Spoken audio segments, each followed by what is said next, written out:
Welcome to Talk World Radio, a half-hour discussion of politics as if the people mattered. I'm David Swanson.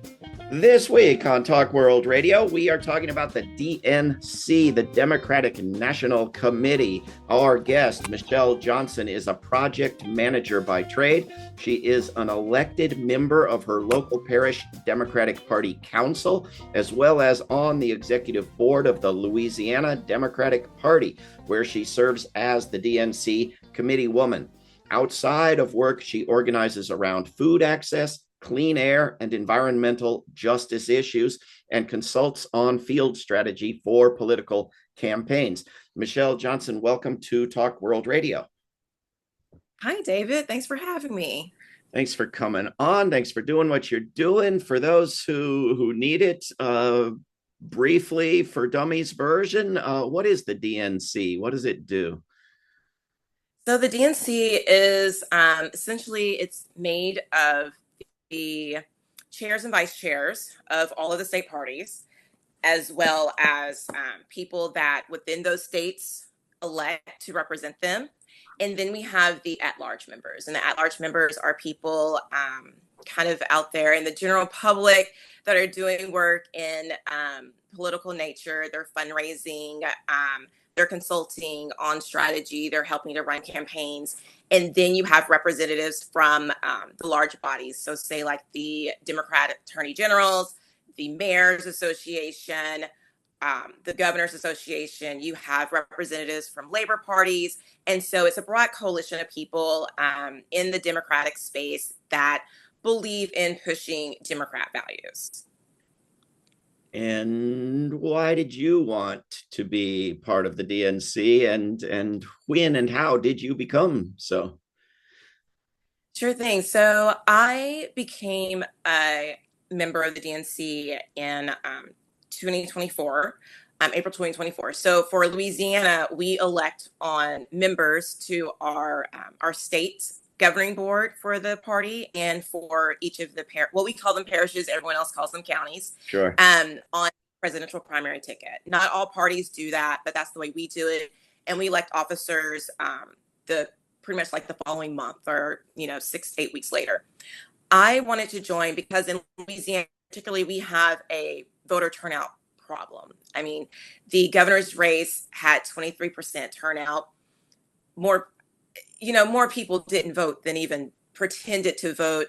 And right now, in the news, we have Jeff Landry, and he was famously on 60 Minutes saying, doesn't matter about how they canceled our congressional races after mail-in ballots had already been sent out to people, and people had already started casting ballots. Over 40,000 votes were thrown away based upon our governor, and that I felt that our state party was asleep at the wheel in making sure that we didn't have an extremist for governor, for attorney general, who also went along with the plan, and our secretary of state, who also signed off on the plan to stop elections after they had already started. We also had a supermajority before the first ballot was even cast. And I was just like, this is absolutely not acceptable on any level of democracy to have a supermajority before the election, even before the first ballot is sent out. Yeah. And so I wanted to join to try to get into the system. I was working on the outside, and I was like, what if I can get in the inside of the system and start working from within and trying to make a difference and trying to start pushing things that would prevent this from ever happening again. Great idea. Yeah, I remember many years ago knocking on every door in New Orleans saying, will you turn out to vote if you can raise the minimum wage? And they did, and it was huge turnout, and they raised them. Then the state of Louisiana took it away, said the localities can't do such things. So you have to keep going to the next level. The DNC is going to have big meetings soon in Austin. Is that, have you been to these big meetings before? What is this about? Yeah, so I think it's not quarterly, but it's about 3 or 4 times a year the DNC has a gathering. So the last gathering, the spring gathering, was in New Orleans, so I didn't have to travel, which was fantastic for me. But yes, so we convene usually spring, summer, and like wintry. And it's a gathering of all of the elected members, all the officers, and then pretty much anyone in the space coming together, talking about what are the latest. We adopt the rules and bylaws, resolutions are submitted. We go over the finance. Lately, we've been having training sessions. So training about, how to better run campaigns, how to message, that sort of thing. And it's a big learning experience and a big networking opportunity to meet other people in other parties, exchanging ideas of what works for you, and trying to tinker with, what's the best from different places that you can take to put together to, solve maybe your unique problem. And you mentioned resolutions, and we're going to talk about 3 resolutions that you drafted for this meeting. What purpose do they serve if they pass? Do they bind the DNC or the Democratic Party or every Democrat to do certain things? Are they traditionally acted on? What sort of a difference do they make? That's actually a really great question on do they move the needle meaningfully? One I could argue, and a couple of people in my kind of networking circle can argue that while it may not actually push Congress to do something, it sends a message that, the people who are the Democrats, right? Because it's less than 500 of us that comprise the DNC, that we believe these things. It sets kind of, in my opinion, a morals of values assessment of like, this is where we are. And then ultimately, these resolutions can be used in the creation of the platform. So, if these are our values and we're passing resolutions like getting dark money out of politics, then, that could be something that translates into a larger platform on presidential years to guide Democrats, for the next 4 years. Yeah, certainly can't hurt. You drafted 3 resolutions, and 2 of them will be voted on. The other one has been ruled unacceptable. We can maybe talk about that one first. It says it's about something that's all over the news, data centers. What was your resolution going to do, and why did they rule it invalid, not worthy of getting a vote? Well, that's a really great question. So this resolution about data centers is actually my second iteration of a resolution about data centers. I actually submitted one for the spring meeting in November, and that one was actually for a call for a moratorium. And they ruled that one out because it said, it sets policy. It doesn't really track to, what is on the platform, what's not on the platform. That was when I first submitted it. And then I reworked it a bit. I took out like total moratorium, but like citizen, decided moratorium. So moratorium based upon, what people wanted, because they were like, well, you can't set policy, but, advocating for people. And I was like, okay, that makes sense. Not maybe some people like them. I don't, but there's 38% of people who do. So, it gives it open for that 38%.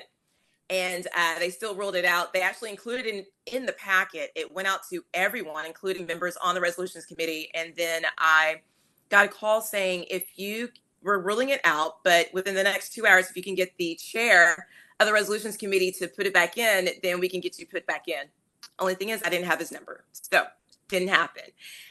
So this time I reworked it. It didn't call for an outright ban or moratorium, but what it did do is it highlighted a couple things. So in Louisiana, we have the Meta data center, which is supposed to be the size of Manhattan, the way they're reporting on it.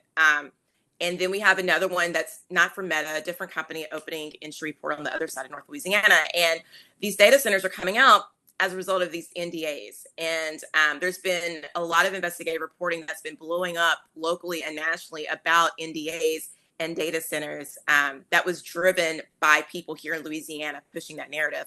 And so what it did NDAs is it meaning non-disclosure agreements, meaning they're doing this in secret, right?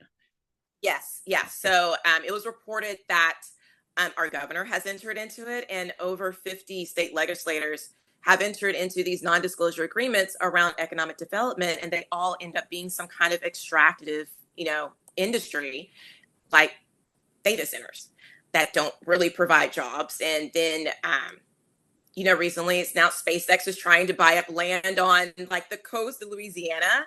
And it's just very funny how it all just kind of ties together with the legislation, these weird incentive packages that are like, why is this tax incentive in legislation? And then you see the announcement after session, oh, that's why we had that weird space related tax credit, because Elon Musk announced he's trying to buy some land for a new launch pad in South Louisiana. It's sickening. But to get back to his point, so it was about the transparency. So it was calling out the nature of how citizens do not feel heard by their local leaders.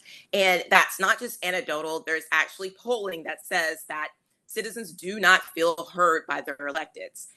And so what it called for was for the elimination of the NDAs, the non-disclosures, for transparent open meetings so that citizens could meaningfully interact with what's know what's going on in their environment, and then two, interact meaningfully with their elected officials.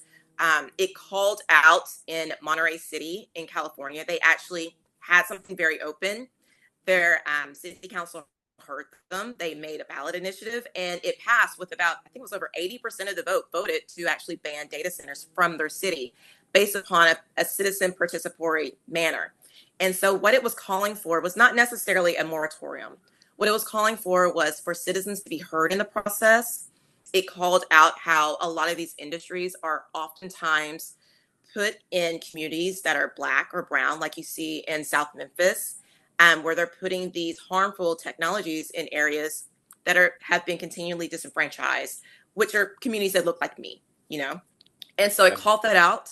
And then it called for, meaningful regulations so that people could be protected. Like, if you want this, fine, but here's some ways that we can protect you in the process. Because, it's where move fast, break things, keep going. And that's just not sustainable for humans. Like, we shouldn't have to live like that. So that was the data center. It was really calling for having citizens be able to participate in the process. If they want a data center, great. If they don't, great, but let's regulate it either way. And they've deemed dozens of resolutions fit for voting on, and they all address policies. It's this, you can't set policy thing sounds to me a little bit like you can't set bold policies that our funders might not like. I mean, you agree? Yeah, that's what it is. Okay. That's exactly what it is. And we also had an abolish ICE resolution last time, which didn't pass. Which is the next one that I put in. I didn't put in the same words, but it was essentially calling for abolishing ICE. And when I was arguing the first time, I was like, well, abolish ICE is not in our platform either. It's setting policy. So why can that be included, but this can't? And, granted, this was after Renee Good, Alex Preddy, and all of the terrible things were happening with murdering people, extrajudicial murder of citizens who are minding their own business. So I guess that was then, but I'm going to keep pushing it. But now, Michele Johnson, you've got an ICE resolution that will be voted on that condemns some of the most, lays out the history of horrible actions, condemns them, calls for abolishing ICE. I mean, this is pretty good, right? Yeah. I mean, we'll see.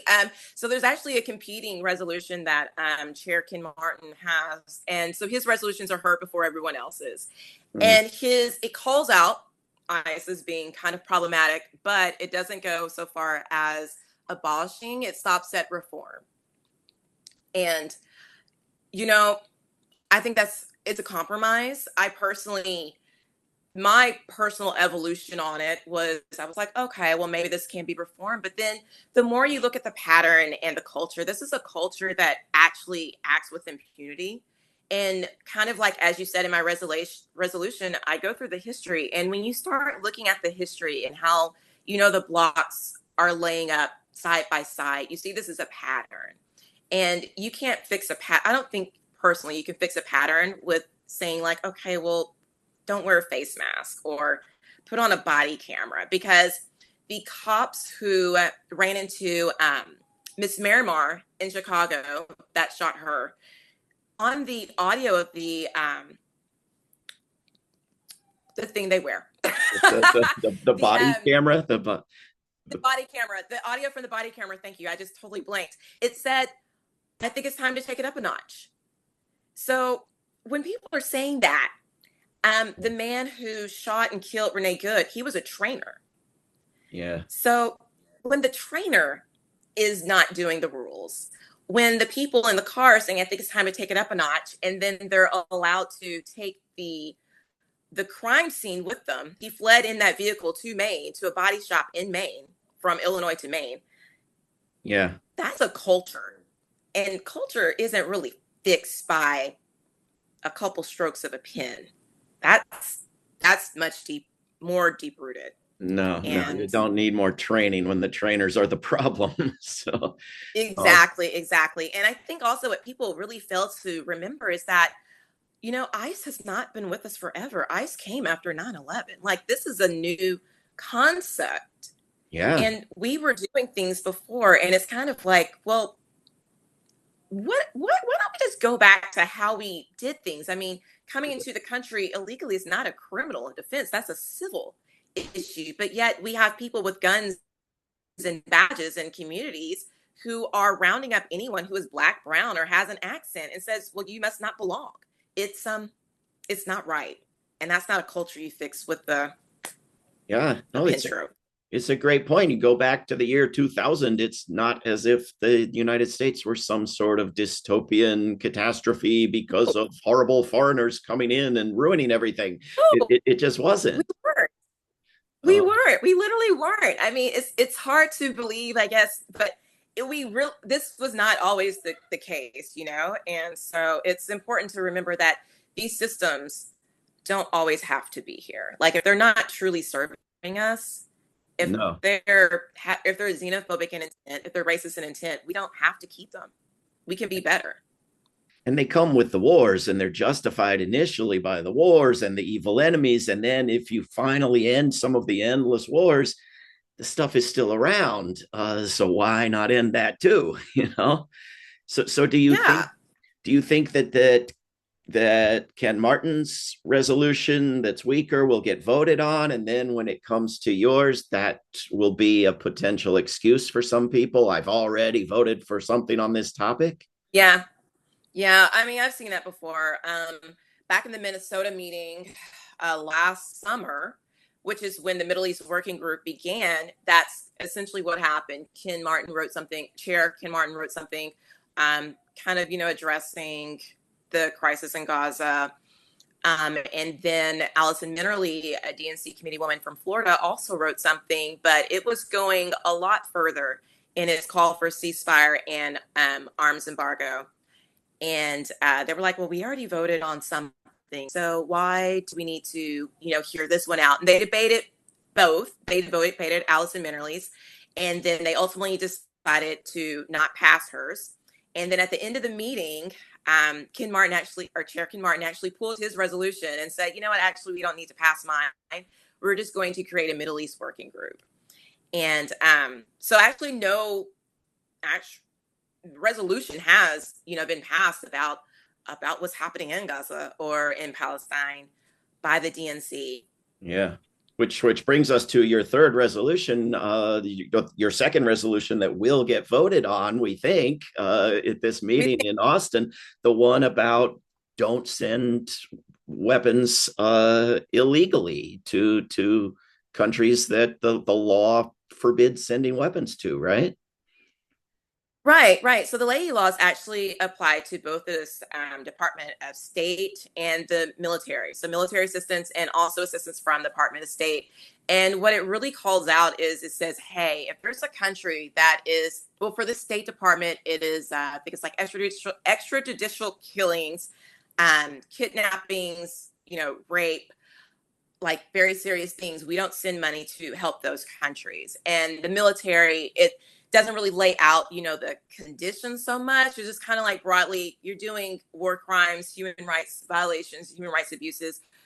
We shouldn't be aiding you militarily. And what this is, I mean, it was a bipartisan measure that was passed in Congress. The Leahy law. And I'm just, yeah, the Leahy law. And, I'm just asking that we actually start holding our electeds accountable to these laws, to these rules that they've made for themselves. If they don't want to abide by the Leahy law, then they need to, create legislation that takes it away. But as long as it's, I'm not advocating for that, but No. as long as it is on the books, we should be applying the laws that are on the books. And it's not just about what's happening, there in the Middle East. There's other places. Like, look, it gave Saudi Arabia, I know they've invested billions of dollars in buying things from our companies, but we've also given them aid from our State Department. And this is aid that we've given them after they kidnapped and killed Jamal Khashoggi in a Turkish embassy, after the Crown Prince kidnapped most of his family members and government officials and wealthy people and shook them down and held them hostage. He has kidnapped, or someone in his administration has allegedly kidnapped, the prime minister of Yemen and forced him to resign. Did the same to the prime minister of Lebanon. So this isn't like, oh, well, that was in the past. This is this guy's history. This is his playbook. And we're still giving him money and aid. And we're still having like really warm, fuzzy diplomatic relationships. So, yes, Yeah. would this case apply to Israel? Yes, it would. But it also applies to so many other countries that we have to do better. We have to do better. It seems like a smart move to me to simply say uphold the law and pick one of the many laws that are being violated by these weapons shipments and say, we support this law. Like when some Congress members put out videos saying you should disobey illegal orders, and then Trump tried to prosecute them. But how do you prosecute somebody for saying don't break laws? Like what? How is that a crime? How could this be offensive to anyone? Even Senator Leahy Exactly. is saying, hey, start obeying my law. How could anyone vote no on this? I don't know. And I don't know. And I think it really just goes down to intent, or what they think my intent is, the way I've moved in the past. But, my intent is truly just to obey the law. And look, we are sending tons of money out of our country that could be used to fix the potholes in my neighborhood, the crumbling bridges on my interstates. It could be funding public education. We could have, universal pre-K, as far as I'm concerned. We could use the Department of Agriculture to use SNAP and have free school meals for all kids. These are things we could do with the money that we're sending to people who are committing human rights violations. And what does that say about us and our morals? And your money, the way that you spend your money is the way that your values. So what does that say about our values if we choose to spend money or give money to people who are killing other people for funsies, or for power, or for access, Yeah. when we could take care of ourselves? There are, some good news. There are dozens of candidates who are winning primaries who are taking such positions at Roots Action. One of my jobs, we usually support 3 or 4 good candidates in the whole country in the whole year that stand out as being good. This time it's dozens, and a lot of them are winning primaries.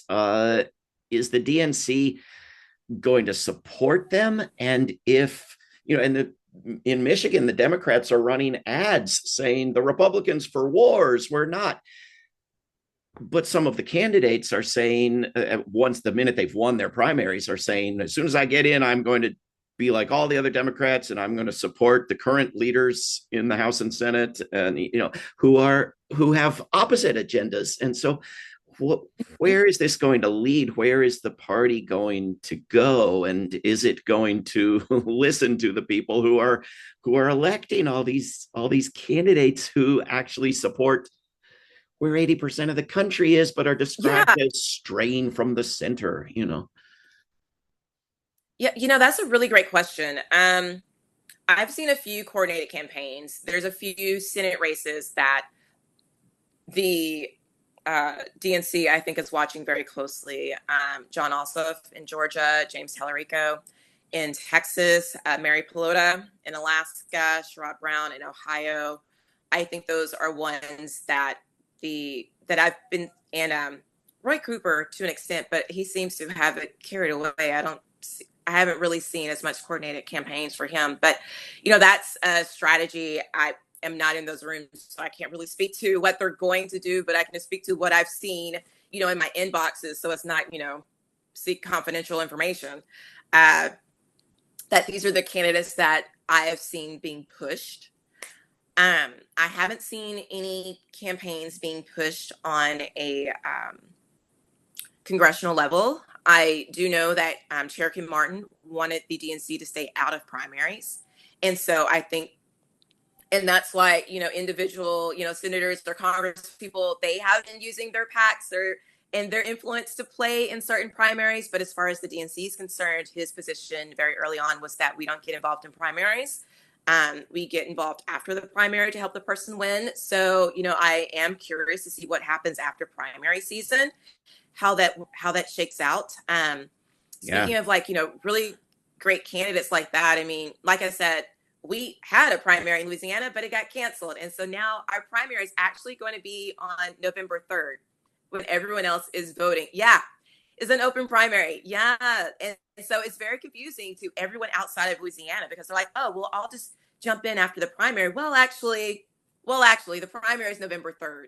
And it's open primary. So it's, if no one gets, more than 50%, then sure, you can play in that month between November and December, but it could be too late. So anyone eyeing to unseat Mike Johnson or Steve Scalise, get in now and jump in on our candidates now, because now is the time to make a difference in those campaigns. This is going to sound really stupid. I thought the general elections were around November 3rd. Yeah. General for everybody else, not for us. And let me make it even more So your confusing. general election won't be till December? For Congress, yes. For the House of Representatives, yes. Our general will not be until December. Okay, but let me make it more confusing because, like I said, our governor and our supermajority, they love playing with rules and making things very confusing for voters. When they passed legislation for closed primaries, about 1 minute left. The Senate is actually going to be the final on November. So who wins Senate is going to be the winner, and it's first past the post. However, House of Congress is not the general election. That is the primary for House of Congress. So if you want to get involved to defeat Steve Scalise or Mike Johnson, there are great candidates running. Help them out now. Yes, very, very confusing. Now, just a minute left. Michele Johnson, Roots Action and others sometimes try to go to these meetings and hand out flyers and have mobile billboards on the street and interview members of the DNC to bring some transparency to that meeting. Is that sort of thing helpful? Do members of the DNC care if the public is trying to advocate for positions? I can't speak for many members other than myself. And for myself, I think it's really important that that the people are there, that they're watching you, and that they support you. So it gives you the strength to go out and take these, what seem like unpopular decisions in these rooms, but to go out and do them because the people are behind you and you're doing the right thing, but you have the support. So I think absolutely it's important for the public to come to see what's going on. They are open meetings. They're open to the public. Anyone can come and show up. And I think it's important for members to know that the public, is curious and wants to participate and know, and, vice versa. Well, if you can be in Austin, you can attend the Democratic National Committee's upcoming meeting, and you should. And our guest, Michele Johnson, will be there, and her resolutions will get voted on, we hope. She is on the executive board of the Louisiana Democratic Party and serves as the DNC Committeewoman there. Michele Johnson, thanks for everything you're doing and for talking with us on Talk World Radio. Yeah, thanks so much. Thank you again for having me. This is Talk World Radio. I'm David Swanson. Take action at rootsaction.org. Help end war at worldbeyondwar.org. Read or listen to today's Peace Almanac entry at peacealmanac.org. All past shows can be heard at talkworldradio.org. Talk World Radio is produced in Charlottesville, Virginia, and syndicated by Pacifica Network. There is no way to peace. Peace is the way.